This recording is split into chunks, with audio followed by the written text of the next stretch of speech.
और हनुमान जी बेनीवाल इतने वरिष्ठ नेता है, विधायक रहे, सांसद रहे, मंत्री रहे, क्या बोलते हैं मुंह से? थोड़ा ध्यान रखो ना। इस पूरे राजस्थान में माहौल यही हो रहा है, जातिवाद का जहर फैल रहा है। जो सत्ता पक्ष की जो पार्टी है वो भी काम वही कर रही है। इस इतिहास को आप खुद राजस्थान में रहकर इस तरह से धूमिल नहीं कर सकते। आपको वापस इसमें से आपको बयान देके इसमें अपने आप को क्षमा मांगनी चाहिए। उनको बहुत सोच समझ के भाषा का प्रयोग करना चाहिए। और सबसे पहले मैं कांग्रेस के जो वरिष्ठ उनके ऊपर हैं उनसे सीख लेनी चाहिए उनको बोलने के पहले। यह बर्दाश्त नहीं होगा समाज में इस प्रकार का विघटन डालना। राजस्थान बोर्ड के रिजल्ट का रियल टाइम अपडेट चाहिए तो याद रखिए, राजस्थान बोर्ड के 10वीं और 12वीं के नतीजे सबसे पहले tv9hindi.com पर।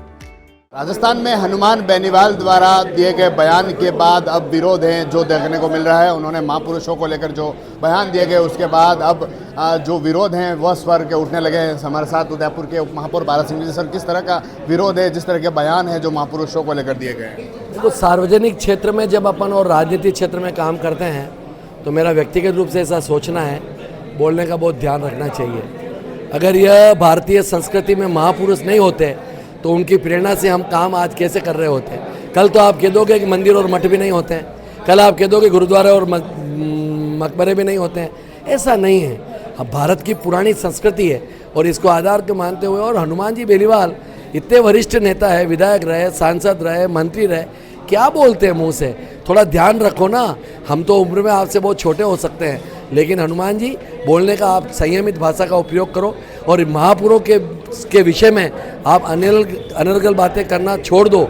ये जनता है, जब जिस दिन सिखाएगी ना तो उस दिन आपको पता ही लगेगा क्या करेंगे। इसलिए मेरा आपसे आपके चैनल के माध्यम से यही निवेदन है, हाथ जोड़कर निवेदन है, हनुमान जी बेनीवाल साहब, आप बहुत बड़े राजनीतिज्ञ हैं, लेकिन कभी आप मोदी जी के लिए कुछ कह देते हो, कभी आप अमित शाह जी के लिए कुछ कहते हो, कभी आप पार्टी के लिए कुछ कहते हो, भारतीय जनता पार्टी के लिए, कभी आप बोलने का ध्यान नहीं रखते हो।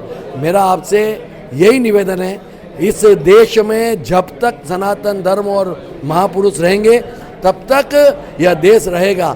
महापुरुषों के ज्ञान और कौशल के आधार पर ही हम हमारा जीवन जीते हैं, उनको आदर्श मानते हुए हम हमारी जीवनचर्या को चलाते हैं। इसलिए बोलने की संयमित भाषा का ध्यान रखो, यही निवेदन। उन्होंने कहा है कि जो लोग थे बेटियों को आगे कर देते और वो संधि कर लेते थे। तो मेरा निवेदन यही है ना, उस समय की परिस्थिति क्या रही क्या नहीं रही, आपको अधिकार किसने दिया बोलने के लिए?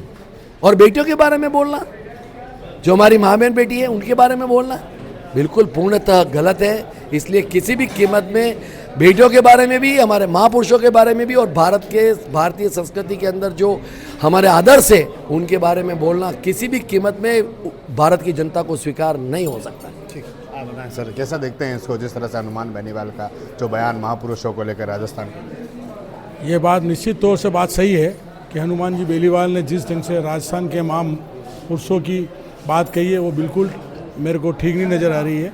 परंतु अभी इस पूरे राजस्थान में माहौल यही हो रहा है, जातिवाद का जहर फैल रहा है। जो सत्ता पक्ष की जो पार्टी है वो भी काम वही कर रही है, तो उसी आबो हवा में उन्होंने भी जोश से ऐसी बात कर दी। मेरे को ऐसा लगता है ऐसी बात करनी नहीं चाहिए। जिस ढंग से भारतीय जनता पार्टी राज कर रही है और जिस ढंग से बेनीवाल जी का राज है, वो जिस ढंग से बात कर रहे हैं और जिस ढंग से जातिवाद का जहर भारतीय जनता पार्टी और चल रहा है, तो उनको भी उसका असर आ गया है। तो ऐसी बात होनी नहीं चाहिए राजस्थान में। सभी जातियाँ और जो हमारे महापुरुष राजस्थान में हुए, जिन्होंने इस पूरे दुनिया में शौर्य गाथा इस राजस्थान की लिखी जाती है और सुनी जाती है और बच्चों को सुनाई जाती है, इस तरह की बातें नहीं करनी चाहिए। और राजपूत समाज और राजपूतों का जो यहाँ पे इतिहास रहा है, महाराणा प्रताप का चाहे दूसरे जो सबका, उनके लिए इस तरह की भाषा का अशोभनीय बात है। आप बताएं सर, कैसे देखते हैं इसको, जिस तरह के जो बयान है महापुरुषों को लेकर दिए गए? देखिए, राजस्थान वीरों की धरती है और राजस्थान का इतिहास पूरे विश्व में, पूरे भारत में एक अलग ही तरह का पहचान रखता है। यहाँ के महल, यहाँ के राजा, यहाँ के कण कण की, अगर यहाँ की धरती पे कोई पैर भी रखता है तो लगता है कि किसी वीरों की धरती पे पैर रखा है। निश्चित रूप से उनका इस तरह से बयान अच्छा नहीं है और किसी भी समाज और किसी भी वर्ग के लिए भी इस तरह से बयान करना अच्छा नहीं है। और राजस्थान अपने आप में एक महान है, योद्धा के रूप में जाना जाता है। जैसे मेवाड़ महाराणा प्रताप की वीर भूमि मानी जाती है, इसी प्रकार से राजस्थान का एक गौरवमयी इतिहास है इस इतिहास को आप खुद राजस्थान में रह के इस तरह से धूमिल नहीं कर सकते। आपको वापस इसमें से आपको बयान दे के इसमें अपने आप को क्षमा मांगनी चाहिए। उन्होंने कहा है कि बेटियों को आगे कर देते थे, ऐसे कोई राजस्थान में महापुरुष ही नहीं हुए जिन्होंने इस तरह के। नहीं, इस तरह से देखिए, कोई भी बात है इस तरह से करना ये बहुत छोटी बात हो जाती है। माँ बेटी सबकी है और सब अपने स्वाभिमान से जीते हैं, बच्चे भी अपने स्वाभिमान से जीती है और ये बयान ही बड़े निंदनीय है, हम इसको स्वीकार नहीं कर सकते। आप बताएं कैसा देखते हैं इसको?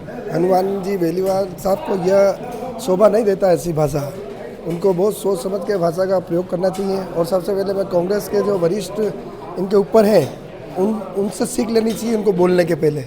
बस मैं इतना ही बोलना चाहता हूँ, धन्यवाद।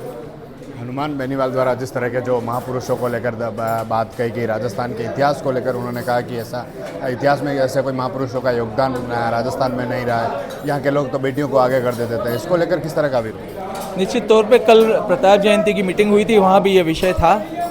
महापुरुषों के लिए किसी भी प्रकार से कुछ भी बोलना यह बर्दाश्त नहीं होगा। समाज में इस प्रकार का विघटन डालना, महापुरुषों के मार्गदर्शन पे हम सब चलते हैं।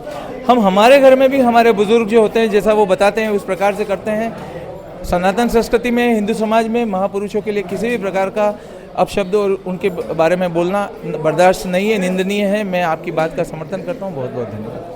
तो ये थे उदयपुर के लोग जिनसे हमने जाना कि किस तरह का विरोध है। इनका कहना है कि जिस तरह के बयान है जो हनुमान बेनीवाल द्वारा दिए गए हैं, इसका खुलकर विरोध कर रहे हैं। TV9 के लिए राजेश डांगी।